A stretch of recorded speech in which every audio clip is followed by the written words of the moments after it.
I am live. Here we go. Okay, so this video is about how to end our broken property tax system. And I will probably get into some protesting stuff as well, because I know a lot of people still have such a little information about how to protest, and everybody needs help. And so I am more than happy to provide that as well. But uh, as I continue to do what I do with property taxes, it just makes the need to solve this problem and to fix the property tax solution, end this broken property tax solution once and for all. It makes that need stronger and stronger, and it brings it to the forefront. And I become more interested in doing that. But it's easier said than done. So I just want to tell you a little bit about how I got to this place. So I am just a normal guy that is trying to help people. And so the way this all started is back in 2002, whenever I first got into real estate. I got into real estate because I wanted to buy and sell houses. And I thought my dream when I started was, you know what, I'm going to get into real estate. I'm going to get rich.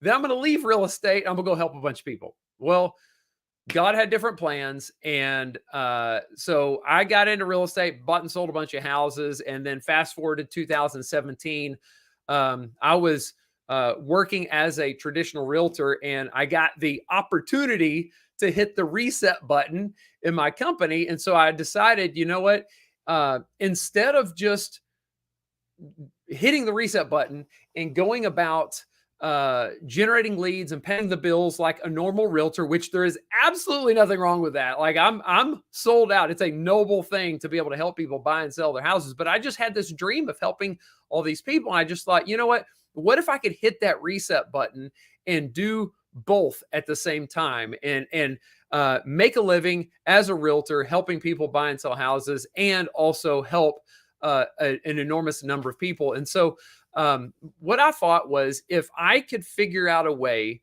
to add value to people's lives and solve real problems by pouring back into the community and solving real problems that are valuable to folks and are needed, then I would just, even if I don't know how I'm going to pay the bills by doing this, if I just step out in faith and I'm doing something that people appreciate and value, then I'm just going to have faith that somehow the value will come back to me, and somehow I'll pay the bills, and just worry about the rest later. And that was kind of the thought process whenever I started protesting property taxes in 2017. It didn't really start with property taxes, though.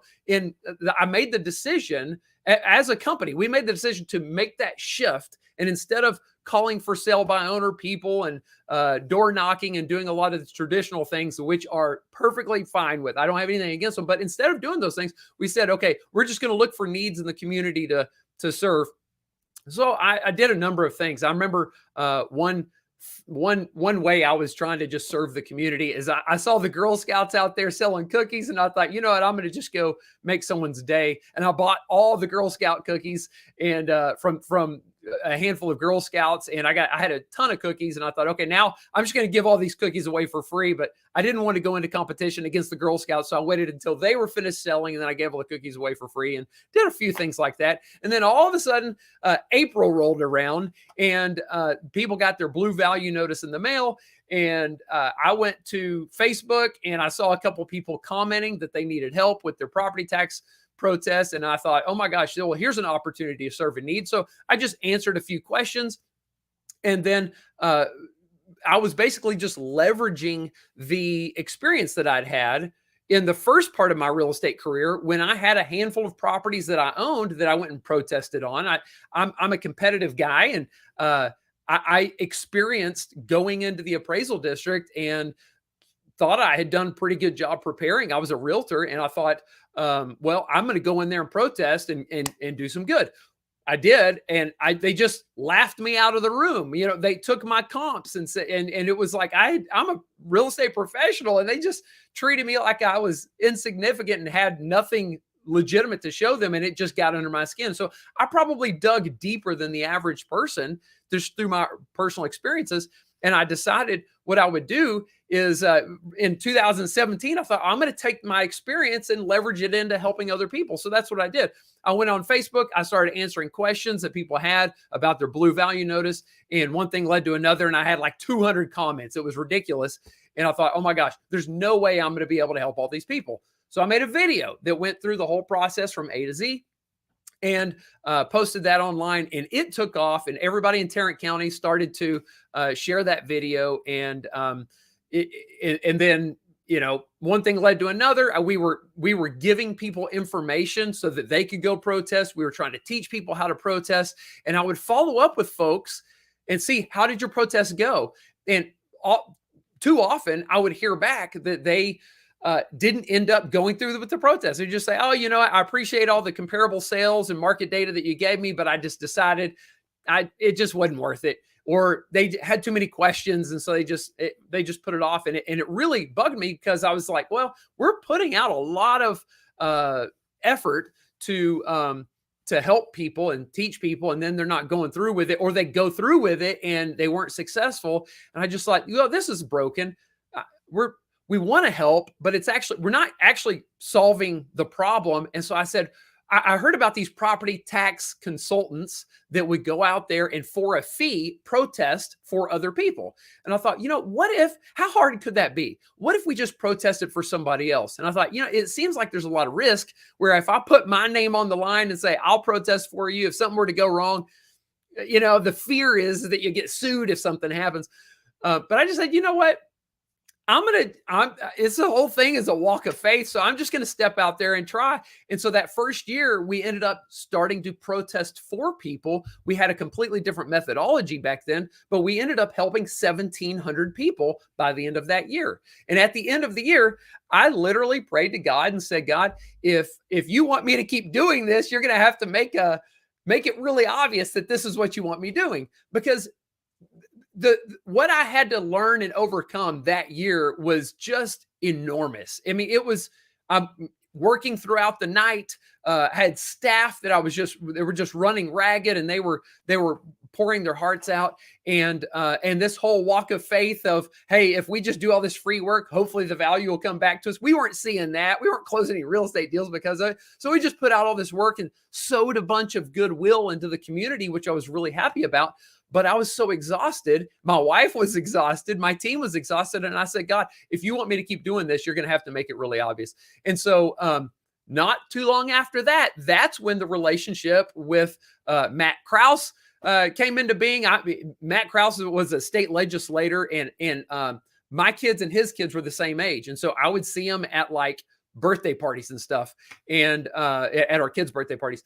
And so I was exhausted, and I just said, hey, Matt, I'm doing all this stuff. I'd like to see this problem get solved once and for all. And so we ended up going to lunch. I shared some ideas with him, and he said, hey, let's write some bills to see if we can solve some of this stuff. And, I didn't know whether to trust him or not. He's a politician, so I'd never actually talked with a politician before. So I was like, okay, I'm not going to. It was really cool, super cool. Like, thank you for the lunch, but I don't know if I'm going to really trust that.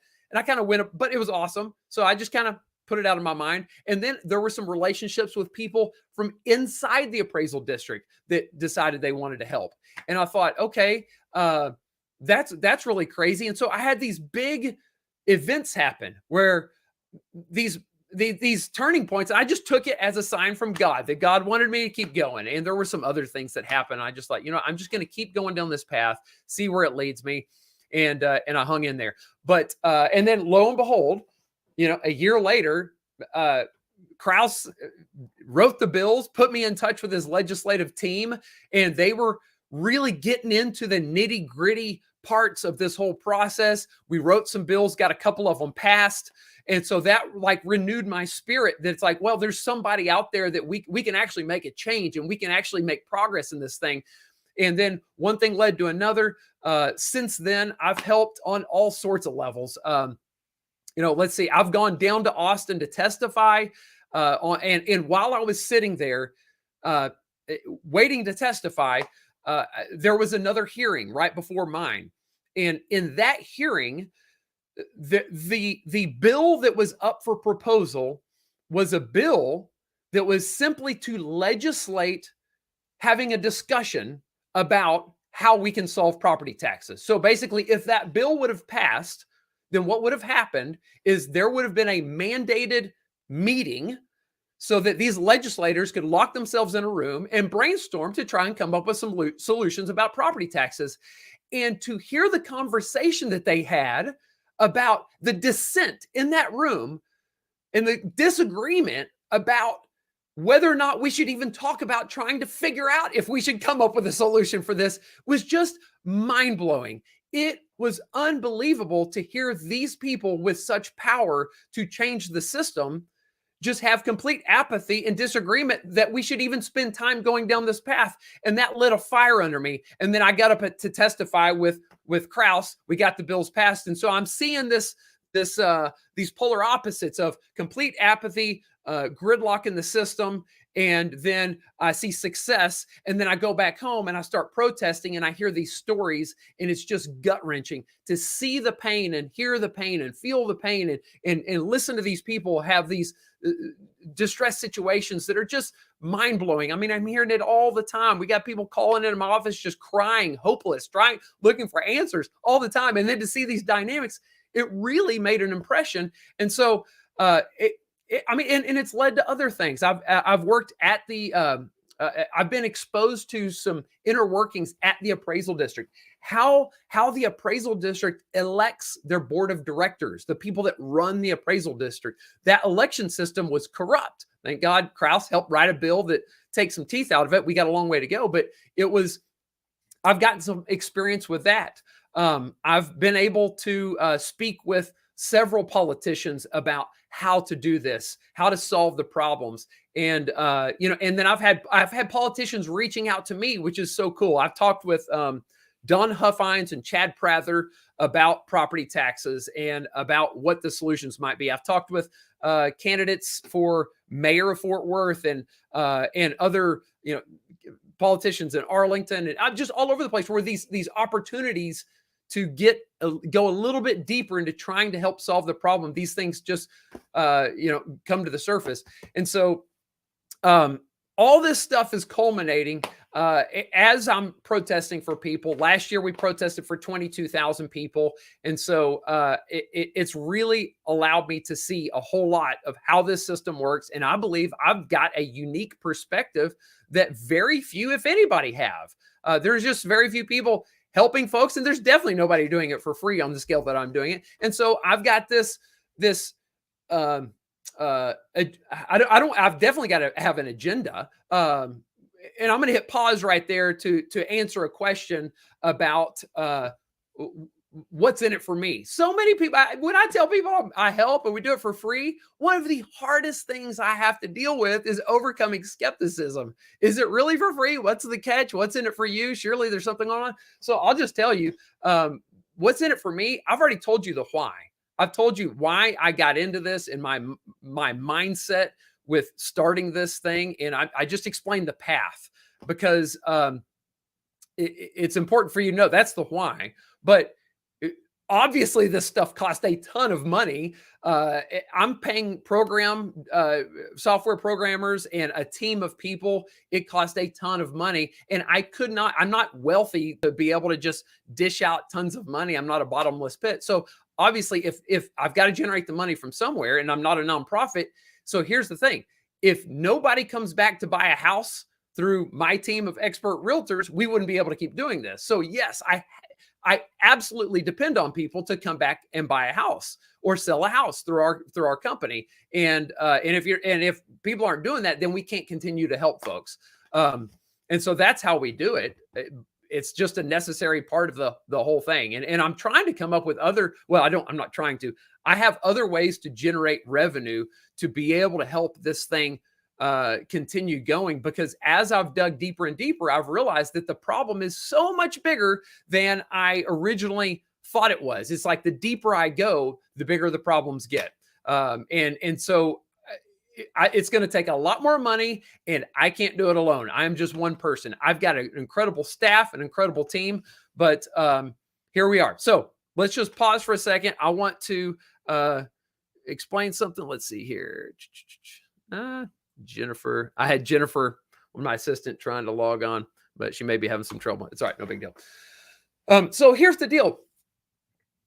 I don't want to do this forever. And it's not that, yeah, it's a lot of work. It's ridiculous. But I want to see the whole system change. I want to change it on the state level for everybody in Texas. And this is part of the problem. I think every single person can agree that we have a problem. Everybody knows this is not sustainable. We can't keep this up forever. The system is broken and something has to change. Now, we can agree on that, but it's really difficult to figure out the solution because we've got to ask ourselves, well, what's the goal? What is the goal of fixing this broken system? And you've got basically three different paths. You can say, okay, number one would be, let's figure out how to end property taxes permanently. Let's figure out how to just get rid of it. Okay. There's problems with that. We'll dig into it a little bit. Number two is, well, we could maybe keep property taxes where they're at and make sure they don't go up any higher. Or number three, just reduce them somewhat. I mean, and there are going to be so many different angles that you could take to try and accomplish these goals. But if we're going to try and solve this problem, we have to agree on what the goal is. And I've heard, people that are over 65, they say, hey, you know what? I don't have any kids, but yet I'm paying these school taxes and it's about to tax me out of my house.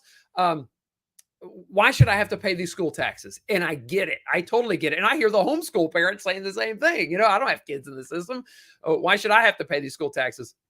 And I hear people that all the time. Let's see. Let me get a story. There's a lady. Oh gosh, here we go. Let's talk about this. I got to give you a couple stories. Let me tell you one person that called into my office. There's a lady. We'll call her Deborah. She was. She called in our office because her situation started when her husband, who was a combat veteran, they found out that he had been exposed to Agent Orange, and he's a war hero. And now it's affected him in a tremendous way, negatively, and he was 100% disabled. And so it got to the point where they were reaching the end of his life, and it was just a catastrophic situation. The man could not bend his body because Agent Orange had taken such a toll. I don't understand it, but I know that she was telling me the truth. And she had devoted her life to taking care of this man. And there, towards the end of his life, they found that their house was not going to accommodate his needs because he could not bend. He couldn't do anything around the house, and the house was not set up it wasn't handicap accessible or whatever. It didn't have handicap amenities. And so she had to go find a living situation that would accommodate his needs. So they sold the house. She moved into an apartment that was handicap accessible. And basically just so she could help this man die with some dignity in a way that's the most comfortable situation that they could for the circumstances that they were in. And she just poured her heart out helping this man. And he ended up passing away. And so fast forward, the moment I enter this picture, she calls our office and she says, hey, look, here's this story. And here I am. Now she bought another house. And she's just starting life over. She's trying to figure out where she goes from here. And she bought a house. And now she's trying to figure out how to be able to just kind of get back on track because she had put her life on hold so she could take care of her husband. And here's the crazy thing. There is an exemption that a surviving spouse of a disabled veteran can take advantage of.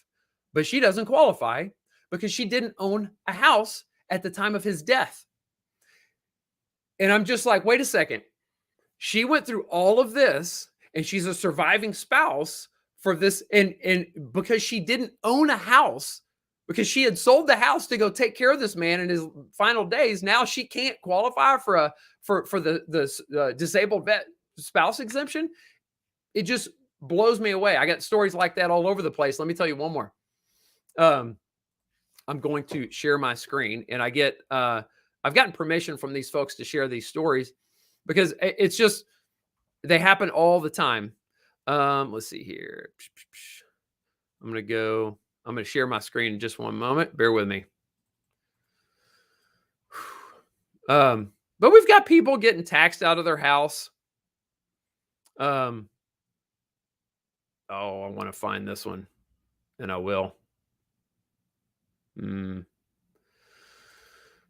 Well, there's a lady who, here we go. Jeez, I'm not going to find it. There's a lady, the pictures would just shock you. There's a lady that owns a house, and she, her house was valued at like $600,000, and we're thinking, oh, I don't know, whatever. And then we look at the evidence behind the scenes, and we're thinking, well, there's just no way she's going to qualify for a reduction because her home is valued up here, and we look, her home is valued here, and all the evidence that the appraisal district has against her is here. And so we're thinking, well, her house is already valued below what they thought it was going to be worth. And oh, here we go. Okay, share a screen. Ooh, look at Jennifer. Yo, Jennifer, she's about to pop on here. Maybe I will help. Are you ready, Jennifer? Give me a thumbs up. All right, let's see here. Woohoo! All right, you're muted. But what I'm going to do, and Jennifer, I'm just going to kind of bring you on and off. We're going to go through some comments here in a little bit, but first I'm just trying to make it real for people to share some examples of what's going on. And let me do this. Share screen. There we go. Give me a second. Okay. So here's this lady's house. You've got all this kind of damage. And I can just show you picture after picture after picture, but you get the point. We're not talking about some dirty paint job or something like this. We're talking about a house that's in a catastrophic situation, and she's valued at like $600,000. And the deal is that she, her next door neighbor is valued at like 1.2 million. And the other person on the other side, their house just got torn down and theirs was valued at like $900,000. And here she is in the middle with her house basically falling apart. And what's going on is she bought her house a long time ago. So all the people around her are building houses, fixing up their houses, and all that's happening to her is her taxes are going up and up and up. She doesn't have money to even fix up her house, let alone pay her property tax bill. She's getting taxed out of her house. That's how it happens, folks. This is a situation where this lady probably made a pretty responsible decision and bought her house a long time ago within her means. But yet, when you can't fix up your house, and then all the neighbors are buying houses and people are moving in from out of state, how are you supposed to survive in this situation? So here's the point. The point of me sharing these stories is we can go on and talk about the problems, and we're all going to probably agree pretty well. Okay. So I'm seeing all this stuff from soup to nuts, from on the state level. I want to solve that problem. And I want to solve the problem on a local level. I see stuff happening at the appraisal district that definitely needs to change. But most people don't understand this. They don't understand where the need comes from with property taxes. I'm going to explain one little equation, and then we're going to get a little bit deeper. I've got to go over some of this stuff because so many people just don't know anything about the property tax system, and it's not your fault. The system is way too complicated. Folks, I've been doing this since 2017. And I protest more than any other person in Tarrant County. And I would probably say, I don't know this for sure, but I probably protest more than any other person in any other county. But here's the deal. You've probably heard me say this before if you've been around, but the whole property tax system, your property tax bill is calculated using a simple formula. Bear with me. That formula is this. It's your property value minus times the tax rate equals your tax bill. I'm going to make that a little bit bigger just for those of us that should be wearing glasses and aren't, or whatever. Your glass. There you go. So I hope you can see it. You don't have to see it to understand what I'm saying, but that's how, and I would even put in here minus your exemptions. All right, there you go. So here's what happens. we're all focused on one part of this process right now. One part of this equation. We're focused on this, the property value. We all just got our property value notice in the mail. We see that it's going up. We know what it's going to mean. It's going to mean our property tax bill is going to be going up, but we don't get this bill until October. Okay, let me explain one thing that's really screwed up with the system. You know how they figure this stuff out? I'll give you a hint. This part is first. The part that's going to affect you most happens first. The appraisal district appraises all the property for the entire county. And then let me show you something else. I might as well go ahead and pull this up, tad.org. Once they value all the property in the county, then they take the entire value of all the properties, they total it up, and then they tell the different tax entities how much property value exists in each taxing entity. And when I say taxing entity, here's what I mean. It's these folks. It's the city of Fort Worth, it's Tarrant County, it's Keller ISD, it's the water district, it's the hospital, it's the college. This is JPS Hospital. This is TCC. And then you've got some special little districts. So what happens is when you pay your property tax bill, whoever's listed on your account, that's who actually gets the money. Most people don't know that. Most people just think it goes to the government or it goes to the state. Nah, it goes to these folks. And so what happens is, I'm going to back up a little bit.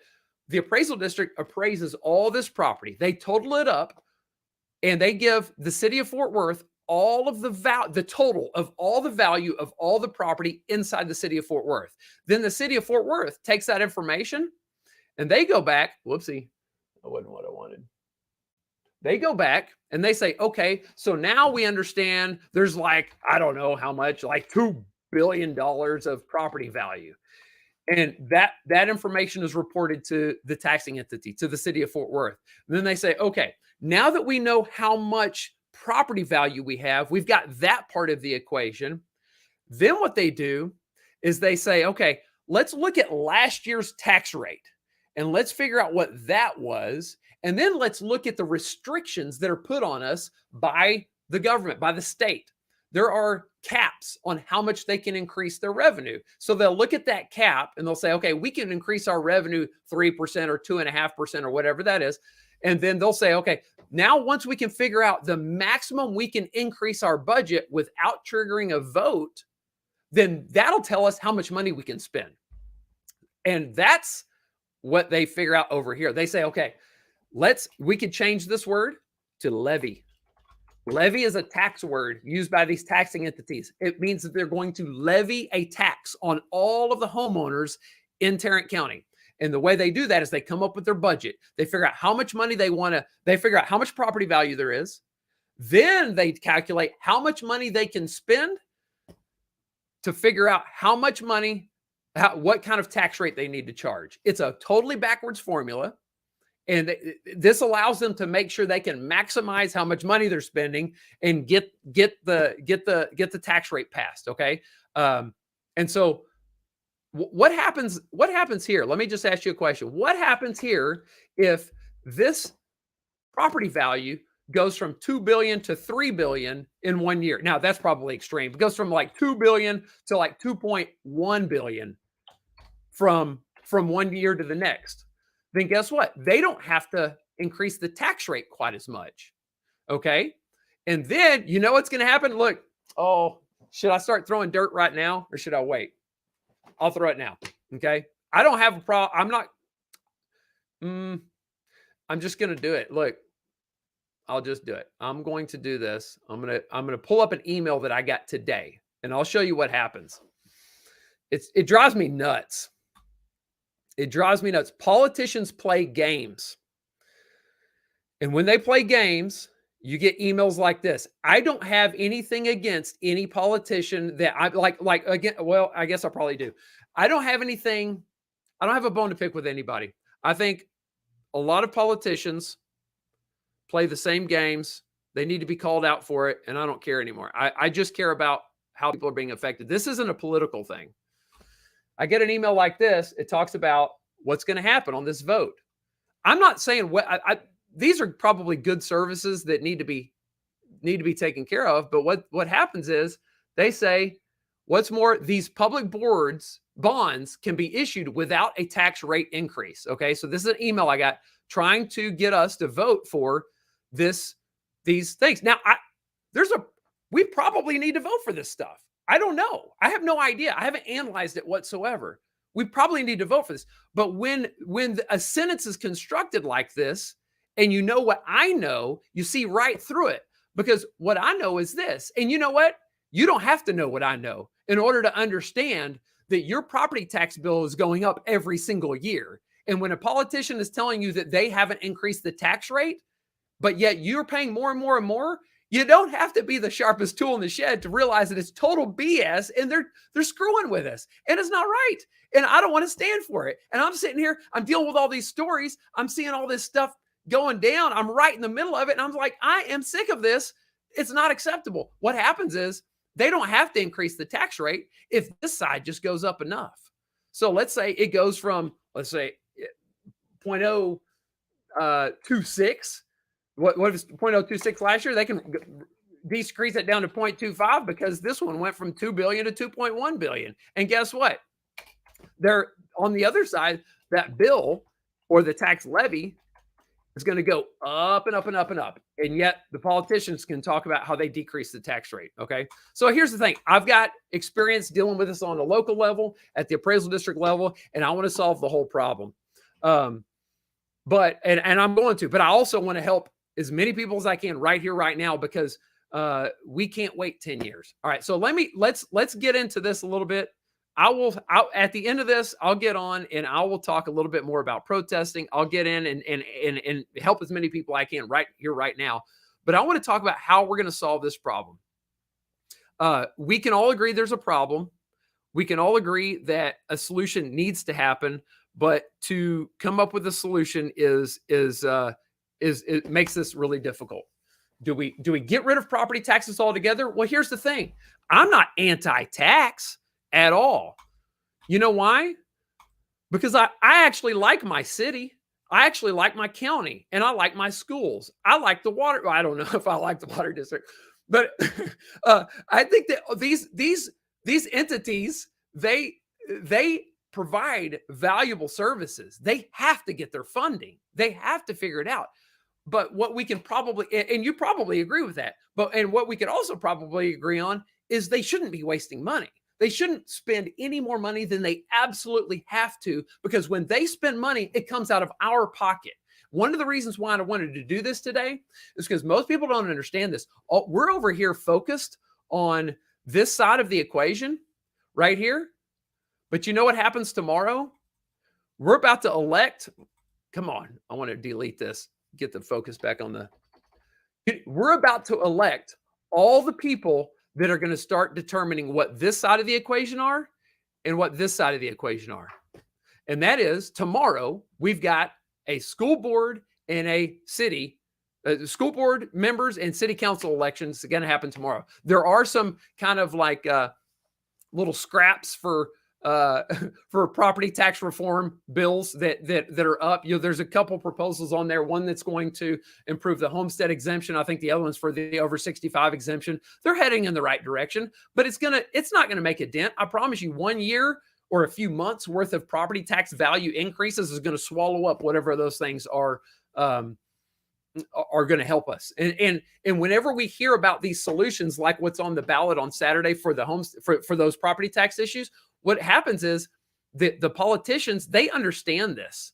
They understand that those tax entities are going to get all of their money no matter how much we protest. They're going to get all their money, and they're going to look at it from that large, that macro perspective of how much money is the city of Fort Worth going to get, and how much should we put a limit on that, or how should we keep that in check. But the thing that they're out of touch on is that the thing that matters more to you as a person is this part right here. Because let me explain this. no matter how much you protest, no matter how much you get off on no matter how much you reduce that proposed value, if you were to cut your bill in half, or you were to cut your property tax value in half, did you know that the tax entity is going to receive the same exact amount of money? It doesn't matter. Your property value just determines what proportion of the entire bill, what portion of all of the funds that the city of Fort Worth needs to satisfy their annual budget, your property value determines how much of the percentage of that budget you personally pay. So when you protest, it just shrinks yours more, but don't worry, they're going to get it from everybody else. Okay. So when you protest, you don't have to feel bad about, gypping the government out of their money if you believe in the city services, which I personally do, but they don't care if you protest. And when the politicians come up with a solution, they're always focused on the right side of the equation, and they're rarely focused on what's going to actually affect you. Okay. All right. So, we need to come up with a solution. So how do we do that? We've got to, number one is let's look at some of the solutions that have been proposed. Okay.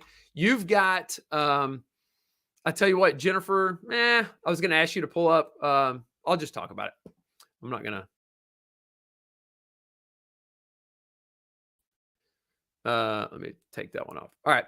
So you've got Don Huffines, who says we need to get rid of property taxes altogether. But guess what? If you don't have a way to offset the property tax with some other kind of revenue, then like that system isn't going to work. You've got to figure out how the city's going to get their money and how the county and the school districts are going to get their money. Now, he had two main ideas. Number one was it was an idea that I originally heard of through the I think it's called the Public Policy Foundation. It's an organization just outside of Austin where they think about this kind of stuff. They proposed an idea where they would take the annual surplus from the government, or the annual surplus that the state receives, and take whatever surplus that is and buy down half of the school district property tax rate.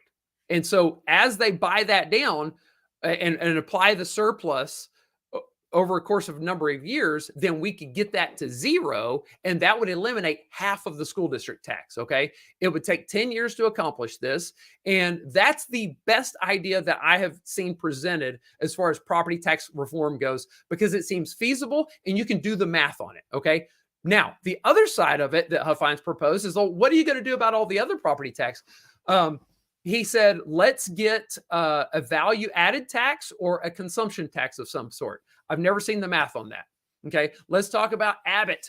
What does Abbott propose? He proposed a property taxpayer bill of rights. Okay. And so one of the things I'm upset about Abbott with is the guy can't market for anything. And the other thing is, how long has he been in office? And we're still dealing with this problem. The only meaningful, so back in 2019, there was SB2, which is a major property tax reform bill, but it didn't solve the problem for us. It may have scratched the surface, and I think it definitely sent us in the right direction, but we're still dealing with this issue. In the last legislative session, there wasn't anything passed until the third special session, and it was like at the last hour.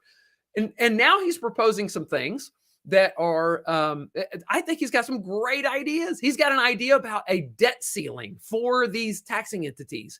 And among the people that I've talked to privately that are on a high level that understand this stuff, some of the most effective solutions that we were able to put together to see actually work were these school districts and cities that made an effort to get out of debt. That's where we have seen a track record of the biggest measurable impact on helping alleviate property tax burdens from individuals. Okay. So he's got that idea, but he's not really talking about it. He talks about this property tax bill or payers bill of rights. And it's like, okay. Then the other thing, let's go to Beto. All right. Beto has proposed two ideas. One about legalizing marijuana. And if we could take the revenue from that and use that tax revenue to offset property taxes, then I'm thinking, you know what? let's take all morality aside for a second. That generates revenue. So uh, let's pause and look at the merits of it. And then he's got another idea, something about Medicare and something about when people come in to the county hospitals and they don't have insurance, how's that money get paid? Or how does that bill get paid? And he was talking about a solution where we take care of that and it would take some of the strain off the hospital side. So here's the problem I have with all these. I'm an equal hater, both sides. I don't care if you're Republican or Democrat. I don't care about any of this stuff. Like any of the political side. The political part of this is a necessary evil. Unfortunately, the only way we're going to change anything is by dealing with politicians. It's the only path. We have to change the rules. We have to change the laws. We have to change the entire system somehow. But nothing's going to happen unless we get a little bit of a consensus on what the goals are. But I'll say this, right? And I don't have all the answers, but I know this. I'm sick of hearing these ideas and never seeing the math. What if I buy into the marijuana idea? Or what if I buy into the property taxpayer bill of rights idea? Like, if I buy into this and we get it passed, how much is that going to solve my problem? What is it going to do? I haven't seen the math. Huffines is the only person that's actually said, we're going to get rid of the tax altogether. But he didn't tell us how he's going to pay. He have a couple solutions. I'm going to get a lot of people hating me. I'm going to piss off everybody. I'm talking trash about every single person. I don't care about Democrat or Republican. You know why? Because every single person, no matter if you're red or blue or a business owner, the vast majority of those people are property owners. They all have to come back home somewhere. This is not about politics. This is about people and taking care of people and doing what's right. And so I'm just sitting here thinking there are very few people that have the insight that I have, that have the experience that I have, and have the desire and passion and are not driven by an agenda within the system that line my pockets by allowing these issues to exist. My satisfaction and the value I get out of this is by fulfilling a purpose, by helping you. And I want to help you. I want to help solve this whole problem. So I just thought, you know what? I'm going to risk it once again. And I'm just going to come out and I'm going to start asking questions and having a conversation about the ideas that are being presented. And I'm going to look at it from every single level. And I'm going to say, which ideas have merit? And when I don't know, I'm going to dig in and get the answer. But I can't do it alone. This is why if you saw a couple weeks ago, I had a post that I said, hey, I need help. I need volunteers. If you're willing to knock on a door, if you're willing to make a phone call, or you're willing to do some research, then sign up, because I need help. And here's what I'm going to need help doing. I'm going to need help doing the math on some of these things to figure out if we agree to the pot thing, is it actually going to take care of the problem? You know what? I don't like Beto for a lot of reasons, but I think that idea might have some merit. And I'm wondering, why didn't the Republicans think of it first? And what about this idea that Abbott has about putting a debt ceiling on some of these taxing entities? I've seen the math on what happens when you lower the debt for these taxing entities, and it works. But I'm thinking, well, what would that debt ceiling look like? And how much could we see? How much reduction could we see? And I'm thinking, I hear, and I like Huffines' idea of the Texas, or the 10-year plan. But we don't have 10 years for this. And I don't want to sign on to something that just creates another stream of revenue for the government and saddles me with more tax without actually solving my problem. And so that's why I'm like, you know what? Thanks for all the ideas, politicians. You're throwing me the scraps, hoping that that's going to satisfy me. But I don't want scraps. I want to solve the problem. I want a seat at the table, and I want some real answers. And I want to know, what are we working towards? What's the goal? And what are some actual solutions that are going to take care of this? And I talked to Chad Prather. You know what that guy said? He said, I have no freaking clue what to do. But he started, part of a lot of these experiences I'm referencing, where he just got people into the same room and said, I don't know what I'm doing, but you guys are all experts. Let's come up with something. And I'm like, okay, he didn't get anywhere. He didn't win the election, but I just like, that's an honest position. If we're really sold out on solving the problem, and we're not just trying to get more votes and make another stinking postcard that's going to fill up my mailbox with a bunch of ideas just to get me all riled up to go vote for them so they can get elected, and then start pandering to lobbyists again, or whatever stupid games happen. I want to actually help people. Okay. And so that's where I'm at. I've got ideas. I've got ideas on how to solve this stuff locally. But, and what I was going to do, one idea was earlier this week, I was like, okay, I see this election coming up. We've got to vote tomorrow. Okay. This is election day tomorrow for the people that are going to cause us the biggest property tax need. It's the folks at the city and the school district are getting elected tomorrow. And I thought, you know what I'm going to do? I'm going to get volunteers. We're going to contact each one of these candidates and we're going to ask them, what are you going to do to help solve our property tax problems? First of all, do you even understand that you're the one that creates the need, the demand that causes my bill to go up? If you understand that, I want to know. Do you understand your responsibility in this process? And number two, I want to get some specifics on what are you going to do. And by the way, if you don't have any ideas, but you're open to it and you want some good ideas, we can talk. We can go down that path too. And then what I wanted to do is I wanted to share all that information with you guys. So tomorrow when you go vote, you can make a decision. Maybe you're going to make a decision based on which books are in the libraries, or based on some kind of race curriculum, or what if you're passionate about abortion or guns or whatever. Those are all worthy topics to debate over and grapple over. There's so many lightning rod issues right now where we're polar opposites on all this stuff. But as we're out there bickering about all this stuff, they're worthy. I don't want to diminish it at all. Maybe your focus and your fight needs to be in another area, and it's not property taxes. But for me, I'm focused on property taxes, and I don't care about political party. I just thought I'm going to open the discussion. I want to get some real answers. I want to identify, no matter what party you're in, what are you going to do about my property tax bill and helping to take care of this problem?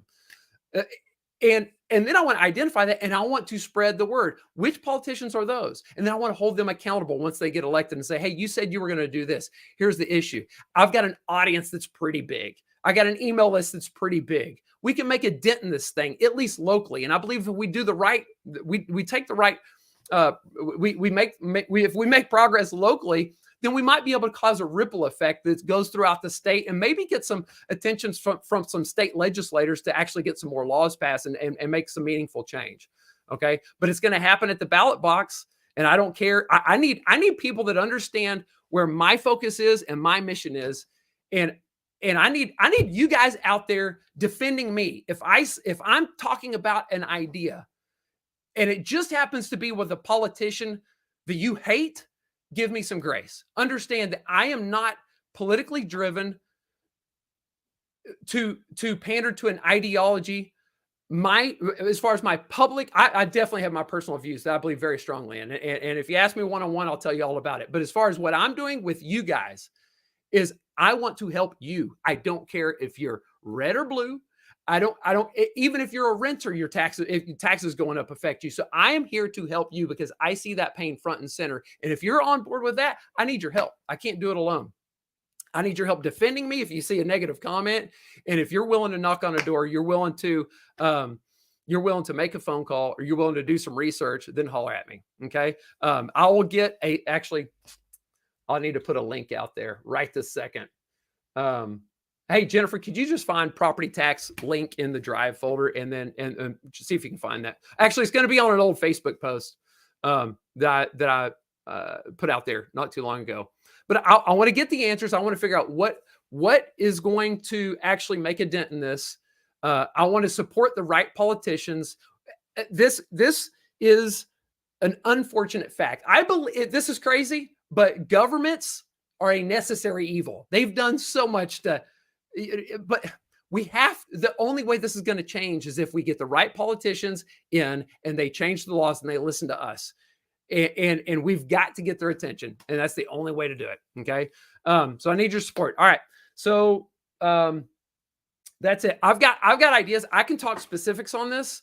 But the best thing that you need to know that the number one thing for you to do right now is to get on Google and research the school board the people running for school board right now, and research the people running for city council right now who are going to be on the ballot tomorrow. And if property taxes are a big deal for you, go look at their website and see if they even mention property taxes. See if they have a clue at the role that they play in the system. By the way, if you don't like the way that the appraisal district is run, guess who's in charge of that? The people getting elected tomorrow. The people getting elected tomorrow determine who's running the appraisal district. I've done plenty to expose the corruption that happens at the appraisal district. And let me ask you a question. Do you think that of the tens of thousands of people that I've protested for and the politicians that I've talked to and the stuff I've seen at the appraisal district and the stuff that I've seen by doing work with the local taxing entities, do you think that there's a chance that I might have seen some corruption?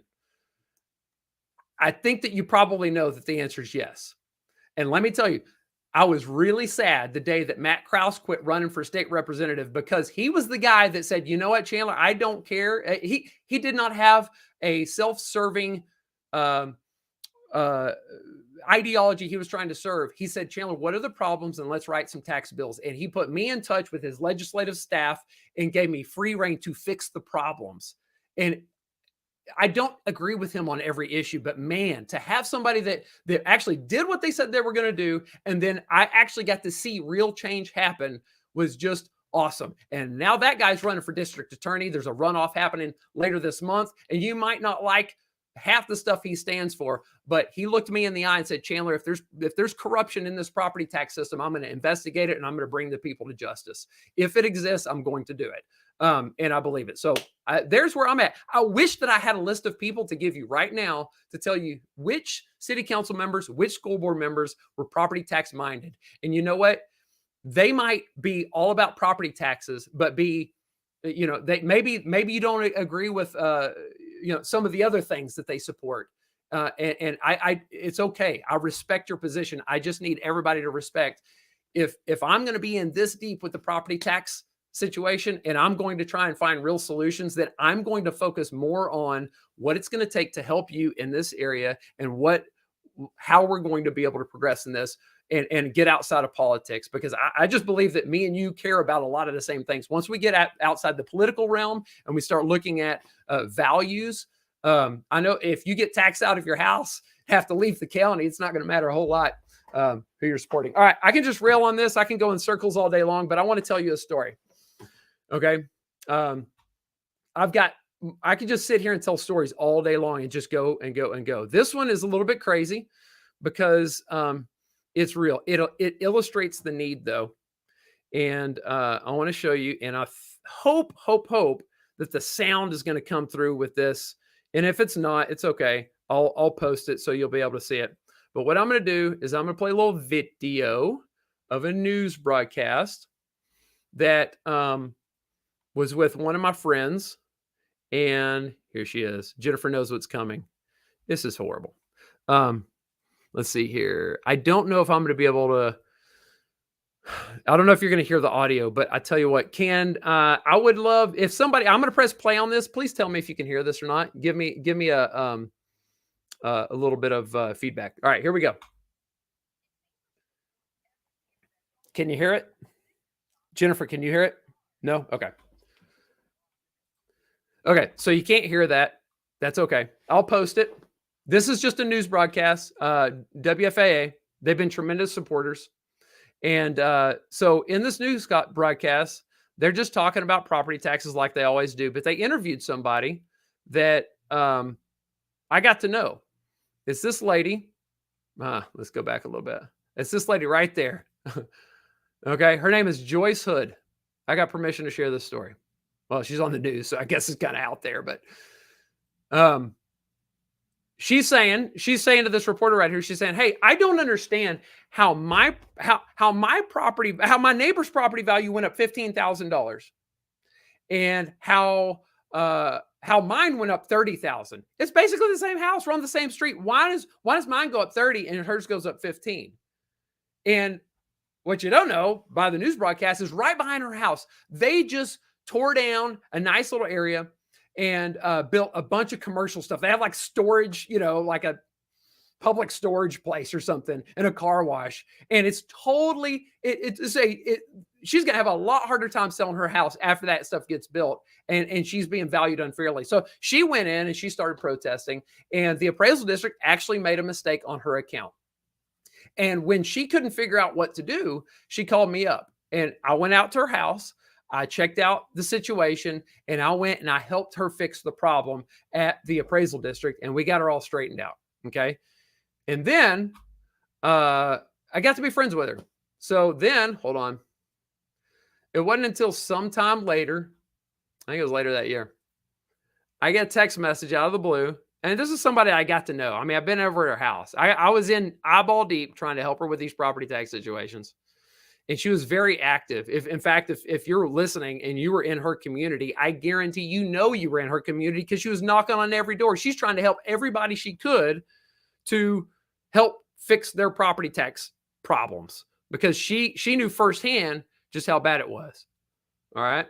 And then I get these text messages. I saved the screenshot because it's just insane. There it goes. Chandler, I've put myself on home hospice care for my cancer. Please help Larry when you can. Blessings and praises. What do you do when you get a text message like that? I said, I have no idea. I had no idea. Thank you for letting me know. I'll help Larry. God is in control. I pray that God gives you peace. You're a beautiful, loving person, and your impact is lasting. I'm saying bye to this lady.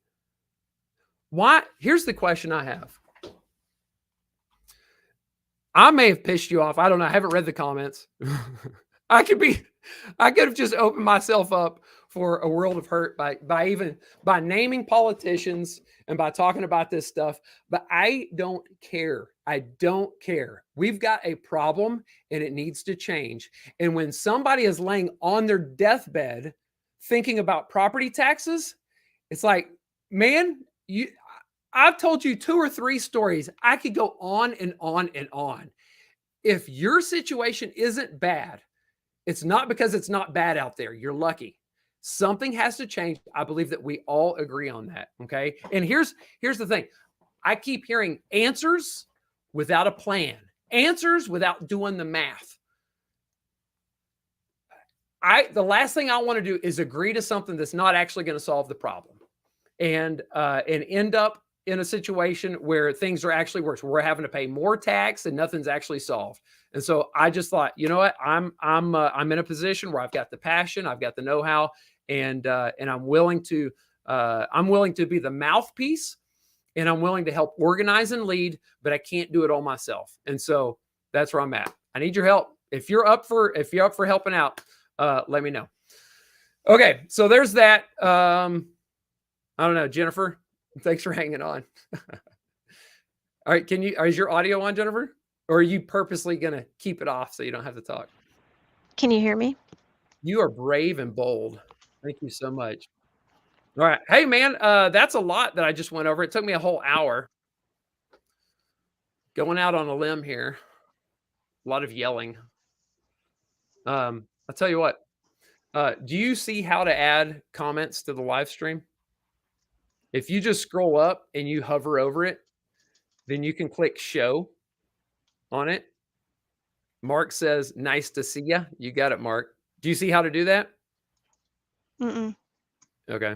Well, edit mic settings, edit name. Well, dadgummit, how can I do that? What I really want to do is get your help to show these comments, or maybe you could read them out loud. Are you able to scroll through the comments? I can. Okay, what I'm going to do is I am going to answer some questions here, and then I know that there are people that are saying, "Hey, look, all this sounds great and it sounds nice, but what about me? I just got my value notice, and now I'm up a creek, and what do I do? I need some answers." Well, it's kind of hard for me to get on and do something like this without actually giving you some answers, because that's what matters. What matters is you taking care of your family and you not getting taxed out of your house. And it doesn't matter what some politician's saying if your property tax bill is going up, because that's the pain that you actually feel. And that's what I'm in touch with. And I really want to solve that problem. It's just unfortunate. You have to kind of go to a bigger level if you want to solve it permanently. So what I'll do is I'll answer some questions here as Jennifer finds some comments that she wants to bring to our attention. And then And then after that, I'll run through how to protest. I'll give you some topic or a methodology on how to do this that will be quick and easy. Or if you want to go all the way with it, man, Jennifer, should I go do all that, or should I? I wonder how many people are wanting that information. Just ask folks to type questions, and I will read them if they pop up. Do you have any that you want to ask right now, or should I just tee off and find some myself? I don't have any questions yet. The 65 froze. Is it really frozen over 65? What does that mean? Okay. A great question. Let me go ahead and answer this. What's up, Michael Walters? Talking about my pillow. All right. Let me show you something. If you go here, a lot of people don't know what an over 65 exemption really does. Well, let me help you out a little bit. When you go here and you see, Jennifer, if you could just keep watching those comments, that'd help.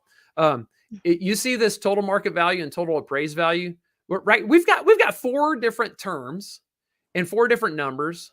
I think the ones on the left kind of make sense, even though they don't in reality. They just, I mean, like you can understand what land means and improvement means.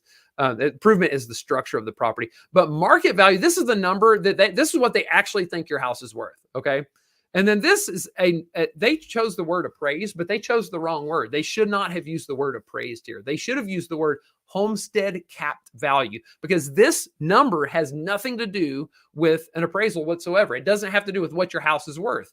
The only reason why this number would be different from this number is if the property value increased more than 10% per year and you have a homestead exemption on it. So this is a house I just bought, so it doesn't really apply to this house, because whenever you buy a house, all the exemptions are wiped off and it's reset. So for instance, if the previous owner had an over 65 exemption and the new owner is not over 65, then obviously you should not get that over 65 exemption. You should it should be wiped off, and then you should have to apply for the exemptions by the merits of your own situation. And so same thing happens for over 65. But if you do have a homestead exemption and your value's been increasing more than 10% per year, you're going to see a difference between these numbers. And then when you protest, you're going to protest this number. All right, here's the point of me going into the terminology and all this stuff. This is because your over 65 exemption, you hear people say, oh, it freezes or it has a ceiling. It doesn't affect these numbers right here. These numbers are not where it comes into play. You've got to click this link right here. And when you do, then you go over to the tax assessor's website. So you remember that equation I gave you, property value times rate minus exemptions equals your top property tax bill? Well, these folks are the ones that actually do the math. And so they do the math on the exemptions, and they do the math on the tax rate, and then they send this out to everybody. And so let me show you how it breaks down. On your property tax bill, I don't know if mine is going to show up correctly since I just bought the house. But if it does, then what? Yeah, that works. Okay, so this is your property tax bill. You can see the different taxing entities that receive the money whenever you make your payment. Okay, then this is that appraised value. Or again, forget about the word appraised. It should be called the homestead capped value.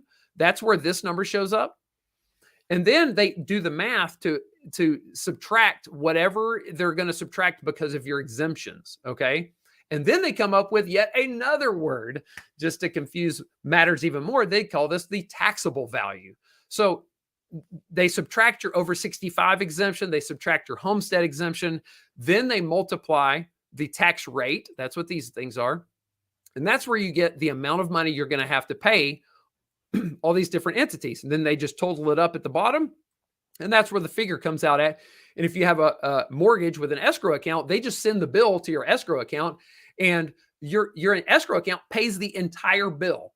And then your mortgage company is going to pay that entire bill, whether you have the money in that escrow account or not. Your mortgage company pays it once a year. You pay it every single month, because all they do is they take that entire bill and they divide it by 12. And then your escrow company, your escrow account just takes 1/12 of that bill and sets it aside every single month until your property tax bill shows up in October, November. Okay. And then it gets paid out. If you don't have enough money sitting in your escrow account, then it'll still pay the tax bill so that your taxes won't be past due. but then you could have an escrow shortage. And I'm sure a lot of people have seen or maybe even experienced an escrow shortage before. Just a quick little tip. If you have an escrow shortage and you don't have the money to pay it, then you can call your mortgage company and ask them to pay out that escrow shortage over a 24-month period of time instead of the 12-month period that they stick you on by default. Okay. So all of that just to get to the point of your over 65 exemption doesn't freeze any of these other values except for this one.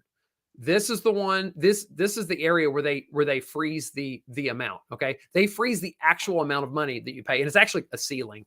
But there are a couple entities that they don't put a ceiling on. That is the water district and the hospital. They don't put a ceiling on these. So it's still in your interest to protest, even if you're over 65, because these values will continue to go up. But the other ones will be frozen. So let me show you one other thing. If you were to just Google your county parent property tax rates, then you'll be able to find this worksheet that looks really intimidating on the surface. There's a lot of numbers. I'm going to break it down real quick just so you can see how it works. But I'm not going to nerd out on it too much. You've got this worksheet here, and this is what breaks down exactly how much property tax you're paying to these entities and all the different, how much all the exemptions are for. And so I'll just explain it real quick. Page 1 is all the cities. Page 2 are the school districts. Okay. And you can see on the school district side, they have this state mandated exemptions. And in this column, it's your homestead. Then they have the over 65 exemption, and then they have a disabled person's exemption. And you can see they're exactly the same across the board because the state mandates it. The school district has to give you a $25,000 reduction if you have a homestead exemption. But you can see over here, there's a local option. What this means is they don't have to give you anything in addition, but if they want to, they could vote in some additional exemptions. And so as you're looking at who's running for city council and school board, you can say, hey, Mr. City Council member or school board member, what are you going to do for us? And one thing that they can do for you is pass these different exemptions. Okay. Now let me scroll up. The same thing goes for the cities, but as you can see in the cities, there is no state mandated exemption amount. Okay. And look at what they have here. You have some of these optional exemptions. Some of these things are enormous. Okay. Look, City of Grapevine has a 20% homestead exemption. That means, if you have a little little $100,000 house, which there aren't many of those running around, but that means you're going to get a $20,000 discount on your little $100,000 house. If you have $1 million house, that means you're going to get a $200,000 discount. Okay. There's a lot of money in that 20%, but I want you to look over here to the right.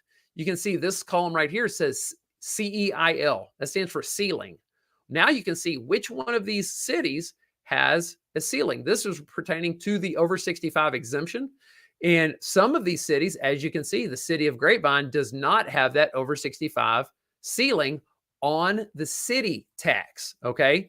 Now, it doesn't mean that the tax situation in Grapevine is worse than it is in some of these other areas that have a ceiling, because you just have to balance it all. You have to look at, well, they've got a 20% homestead exemption. Good gosh. And look at their over 65 exemption is $75,000. That's much bigger than most of these. Even though they don't have a ceiling, when you start weighing it, you're like, well, I don't know. Your net tax savings may be bigger in Grapevine for some people, depending on how long you own their house. So I just ran through a whole bunch of stuff, but I did it kind of fast. But that's the over 65 exemption in a nutshell. And if you want to bother yourself with that spreadsheet, you can. See any other questions on there? Yes, there's a question from Kathy. She said that why does she have to pay taxes to Denton County when she doesn't have a Denton County address? Okay, that's a great question. My suspicion on that, Kathy, is that you live close to the border. And you may be in a school district that goes through Denton County to collect their school district taxes. Okay.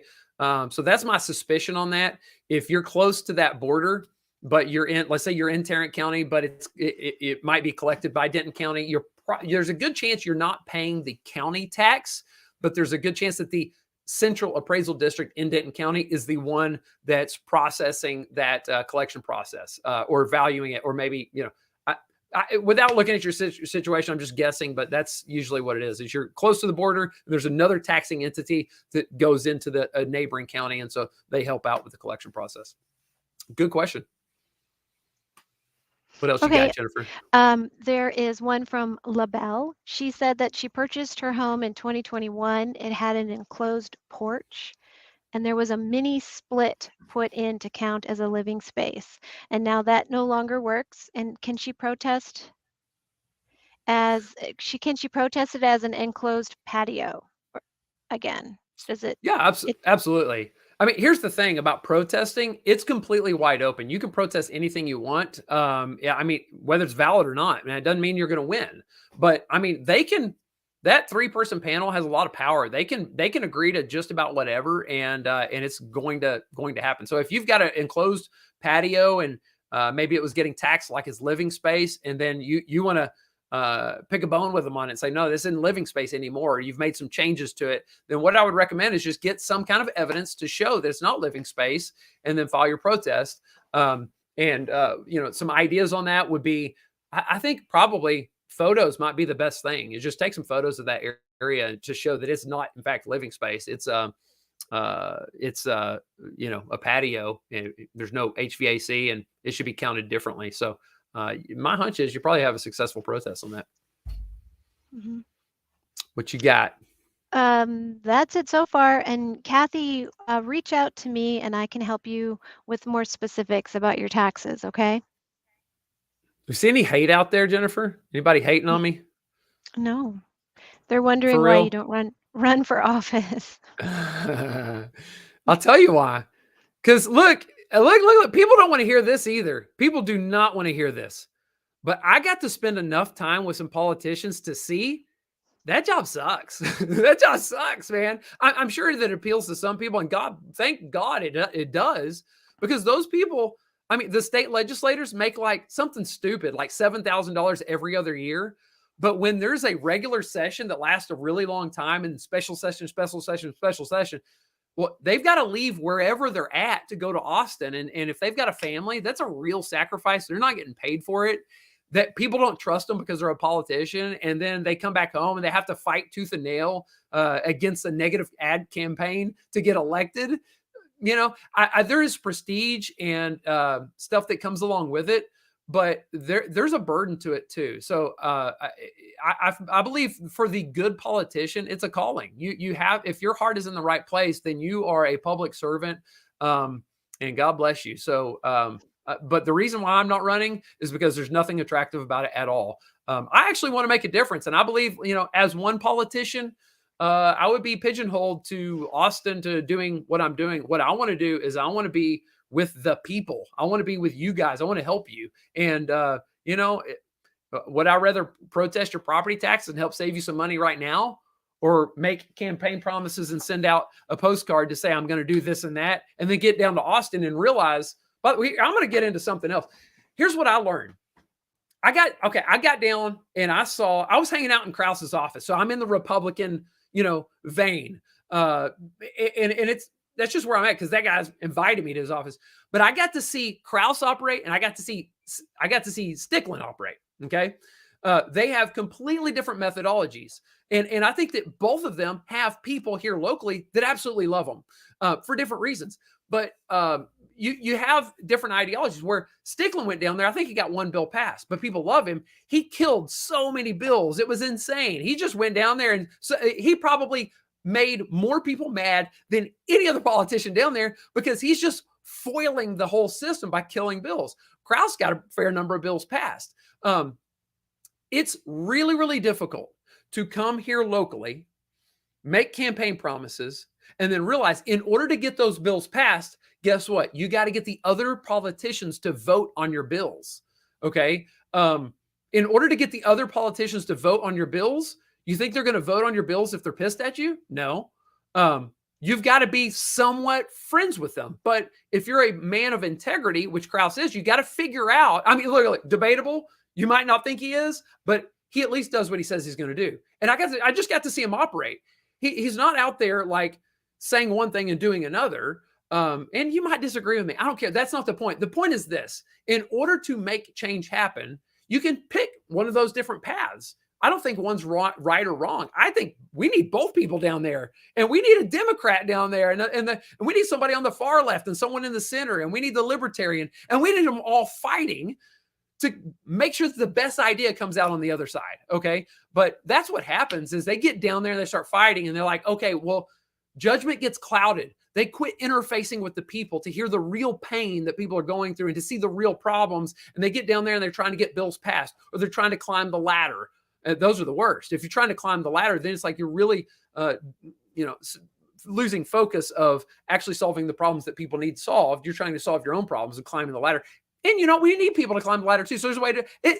It's all kind of complex. I just like people that do what they say they're going to do. I can respect you if I completely disagree with you, but you're true to your character. I can respect it even if I disagree.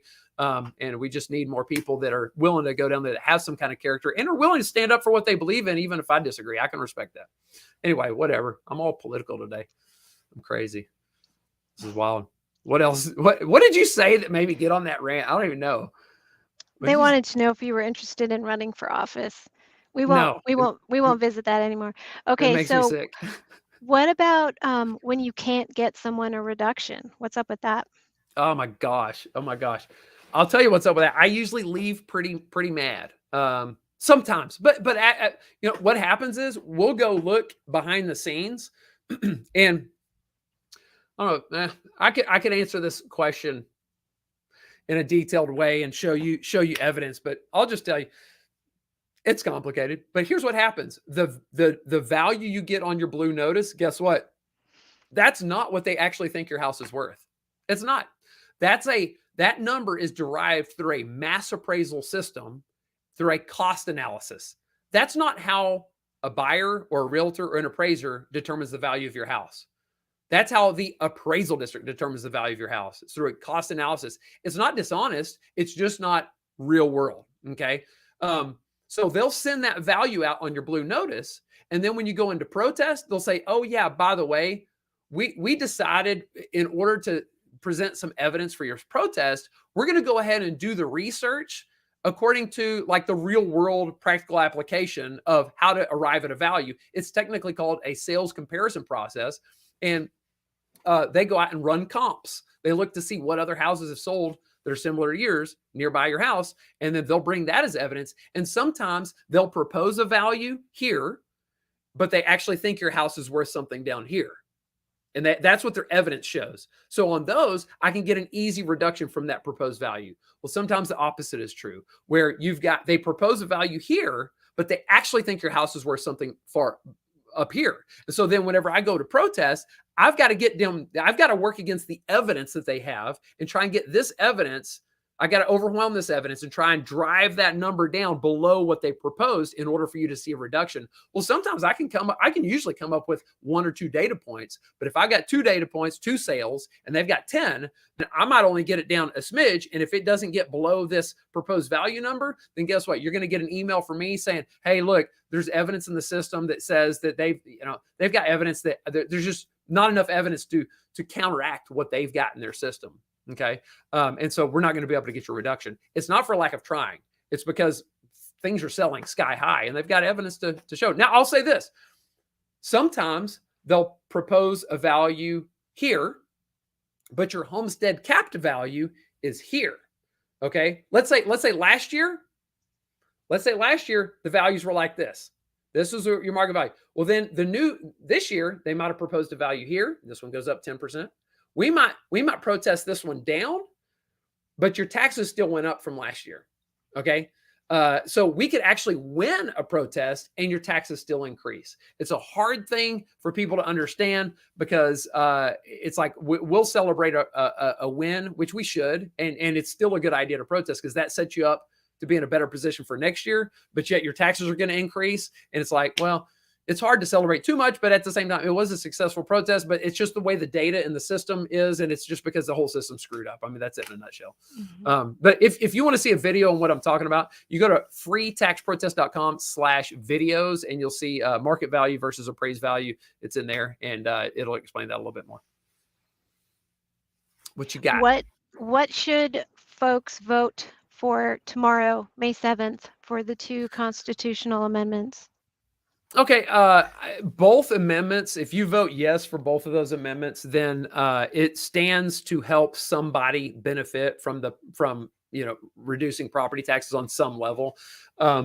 So the numbers that I've seen say that there's one on the ballot that talks about a homestead exemption. It's pretty easy to understand. The average home would save like $170 or something, and that's just on the school district portion. The other one, what is it for? Over 65 exemption. It will help a little bit, but it's not going to solve the problem. And again, I mean that was passed in the third special session, like at the last hour. It wasn't a priority, and we need to make it a priority. So go ahead and vote for it. Might as well. But we need something bigger. We need somebody that's willing to get into the weeds. We need an army of people that are willing to get into the weeds, go knock on some doors and do some research and hold their feet to the fire. What else you see? Should you protest even if there's nothing wrong with your house? Yeah, absolutely. Now, this whole thing is all about data. If there are some houses where there's just nobody has sold recently in your area, and so sometimes the appraisal district will have to go 4 miles away, and they might go into a completely different neighborhood that has a completely different value of home. And if they're doing that, and then you look at their evidence, and you might say, "Oh wow, they're trying to compare me with this house that's way down the road," and I haven't. Then that data might give you the evidence, or that might leave room for you to get a reduction. And so even if you know your house is worth more, it's like protest, get an actual pair of eyeballs on your property, have it go through the system and just see, is there room for a reduction? Some people think, oh, I know houses are selling for a whole lot right now, so I don't think I can get a reduction. Well, here's the thing. The value that we're protesting is not today's value. It's the value as of January 1st, 2022. So even if you're seeing a house sell at this point right now, well, back in January, they were not selling that high. And then the evidence that we can use spans all the way back to January 1st, 2021. So there's a good chance that there's some evidence back there in 2021 at some point that we can use to get a reduction. And it's an honest approach. That's how in fact, I mean, the more protests there are, the more accurate values there are, because they're not going to agree to a reduction unless there's data to support it. And here's the thing, what in the real world, what actually determines the value of a house is what somebody's willing to pay for it. And so until your house sells, we're all just coming up with guesses. If the appraisal district's coming up with a guess, if an appraiser does an appraisal, they're coming up with a guess. It is not, it's their opinion of value. And the truth is that until it sells, there's a justifiable range that house may sell within, because it's just like the stock market. It's like, well, it's going up or down. There's a range that house can sell for. And the appraisal district might pick something on the higher end of that range. Well, I'm going to justify something on the lower end of that range. Right now, we just have a difference of opinion, and nobody's going to know until that house actually resells. So it's worth your time to just say, hey, let's go ahead and protest. Let's see how far we can get it down. And what if you can't get it down at all? Then at least you can have the peace of mind knowing that you gave it a shot and you couldn't get it down. And there's just so much to gain from it. There's nothing to lose and everything to gain. I could just keep going on the myths and the why you should protest and how there's no harm in it, but I would just be repeating myself. So what else you see? Well, talk a little bit about what kind of evidence works. Does landscaping issues work? Does an outdated kitchen work? Does what works, what doesn't work for evidence in a protest? For some reason, I feel like this is a selfish question. I'm just kidding. I mean, here's the thing, guys. Jennifer gets to see all the evidence that comes through. People are sending me evidence of like bullcrap. Okay. But I think it should count. And I was just kidding about the selfish thing. But the appraisal district has to see massive problems in order for them to see it as legitimate most of the time. So the things that generally don't work as evidence would be stuff showing like cosmetic issues. They generally don't give much credit for that stuff, if any at all. Landscaping, fencing, they're not going to give you much credit for that stuff. If you've got legitimate roof problems or foundation problems or structural problems, plumbing problems, things like that, and you get a repair estimate, then you'll be able to see they'll give you credit for that stuff. And they'll usually give you a dollar for dollar reduction based on whatever the repair estimate was. So yeah, now, here's a part of the problem. I'll tell you one more thing that's screwed up about this system. We could just all get together and get mad. And I'll lead the charge on that one too. But when they're comparing your property to other properties, what they're doing is they're taking your house in its as-is condition, and they're comparing it with houses that have sold recently. How many of those homeowners do you think were happy to put their house on the market in a dirty, while it's dirty, while the paint's still old, while it stinks because your dog's been shedding all over the place, whatever? They don't. They all fix up their houses. And so your house in its as-is condition is compared to these houses that have been fixed up to the nines, all the problems taken care of, and they sell at that maximum level. And if they were to try to sell their house in the condition that yours is in, they wouldn't have gotten as much for it. But yet, for some reason, the appraisal district doesn't see cosmetic issues as something that affects value, when we all know good and well that it absolutely does. So that's one problem. I mean, just for that alone, you should protest and just say, hey, look, my house is not in the same condition as these other houses were.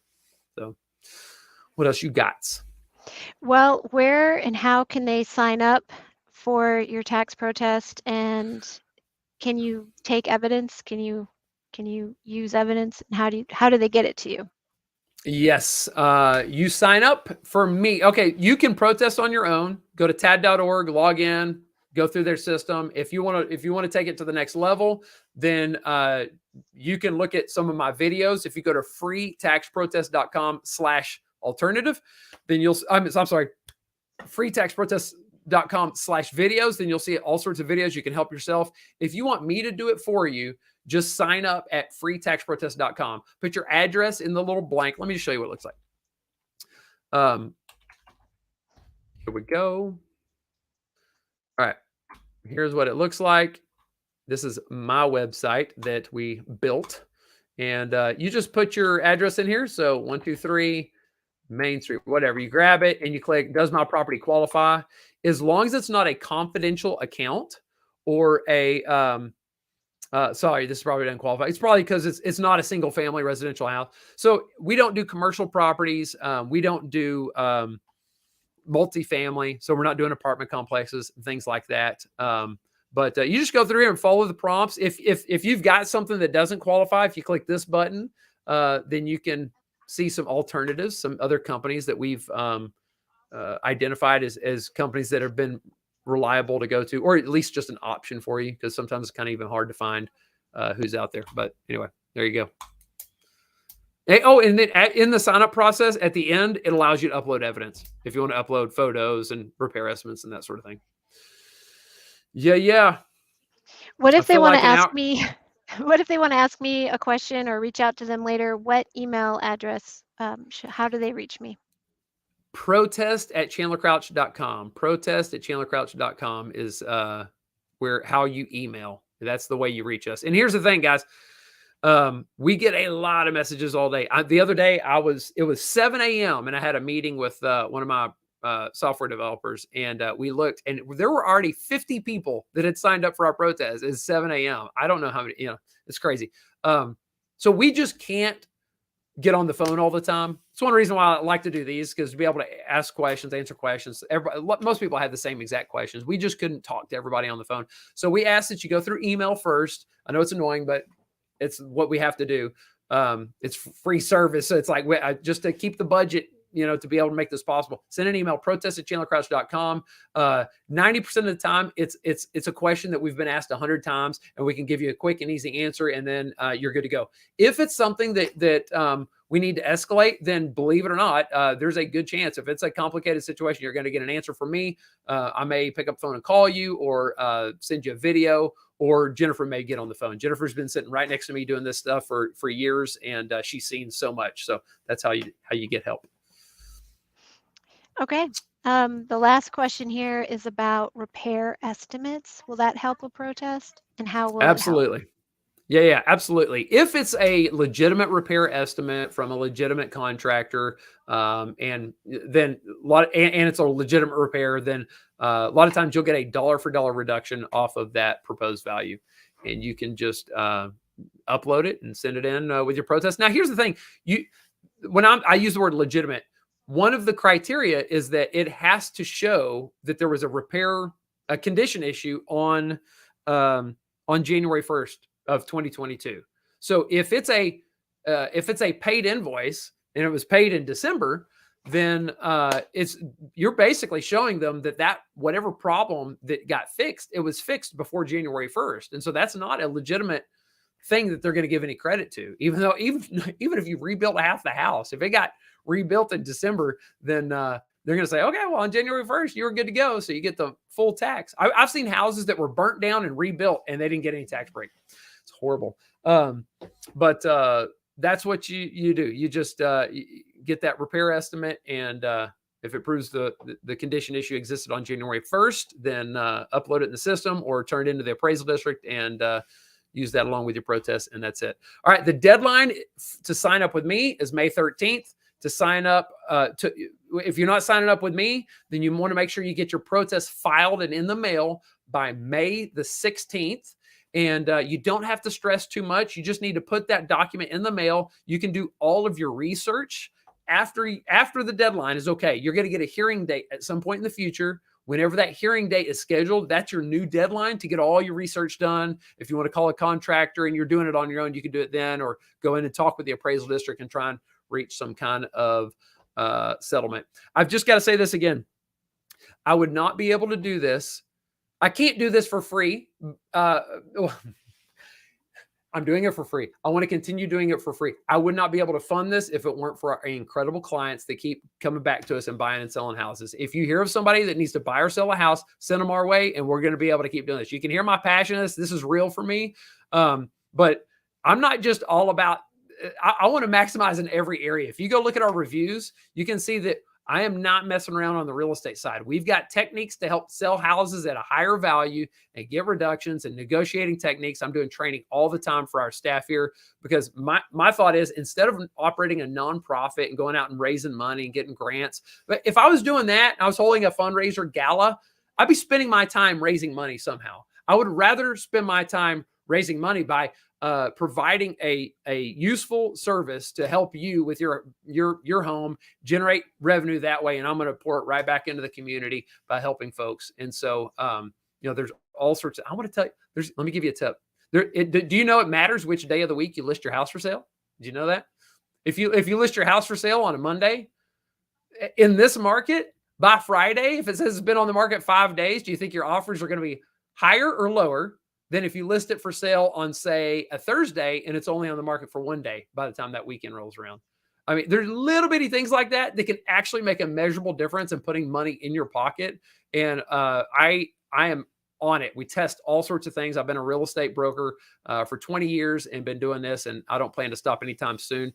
And I'm good because that's what allows us to do this for free, is it generates revenue to do that. But the problem is much bigger than what we've been able to do so far. I want to do so much more. And so we need all the help and support we can get. So there you go. Anything else? One last question about, what if you have photos and no estimate? You know what? You can send them in. But you have to put yourself in the shoes of the people that are looking at this. That 3-person panel they're doing hearings all day long, every day, and they actually hear about the worst of the worst situations. And so I showed some photos earlier today about, let me just show you again. I mean, what I'm about to show you, these are legitimate repair issues where that 3-person panel would look at this and they'd be like, oh my gosh, yeah, that's legit. That's for sure legit. And they look at this one and say, oh yeah, that's legit. And they look at this, like, okay, that's yes. Those are definitely problems. That's not like a little bitty hairline crack. It's not like a smudge on the paint. There's obviously stuff going on here. So if you send these photos in, yeah, they'll give you credit. But now you're leaving it up to that 3-person panel to assign a value to this. Okay. And so even though me and you both know that there's a good chance there's like black mold in here, and there's a leak. Maybe the HVAC system is malfunctioning, and so you have to get that all replaced. There's no way you would know that by the photo. And so the 3-person panel is left to just kind of figure out on their own what value to assign to this issue. And by the photo, they can look at it and they say, oh, that's just going to be some touch-up paint. They'll probably give it more credit than that, but that gives you an idea. They'll say, well, what do I know? I don't know what's going on with that. I see the paint issue. So, paint's $20 a gallon. Quality paint might be a little more than that, but it really helps you get those repair estimates. This is definitely better than nothing. I can hold an argument with this, but it's better than nothing. But you don't need to send something in if it's a little stain on the carpet, stuff like that. That's not, or overgrown grass. Your neighbor's overgrown grass is not going to work.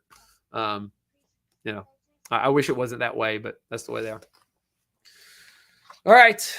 All right. Hey, let's give away $10,000. I'm just kidding. For everybody that's hung on this long. Hey, no, I do have a house or a question. Jennifer, there was a person that went into the appraisal district and they were like, hey, we've got this situation with our house. We just installed the chimney, and they were like, hey, asking the appraisal district, hey, what's that chimney worth? And the appraisal district said, oh, you know what? That one's on the house.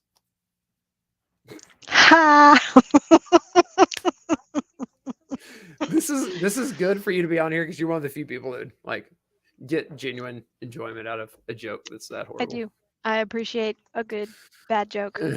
Hey, look, that was the first laughing face emoji that came on. God, that's rough. I've been doing this for an hour and a half, and it's the first laughy emoji. I gotta loosen up a little bit, huh? You've been very serious. Very serious. Yeah, I could rip. Oh well. All right. What do you say? Anything else? I think we're good. Yeah. Let's do it. Hey, go vote tomorrow. Vote tomorrow. Find the candidates that support your cause. If it's property tax, realize most people don't know they're the ones that cause that your tax bill to go up. And just make sure that their values align with yours. That's it. That's the message for the immediate future. Send people our way to buy and sell houses. Help us keep doing this. Support. Thank you guys so much for the support and love. I thought that this thing would be full of negative comments, but you know what that says? We have some incredible people. That's it. We have incredible folks.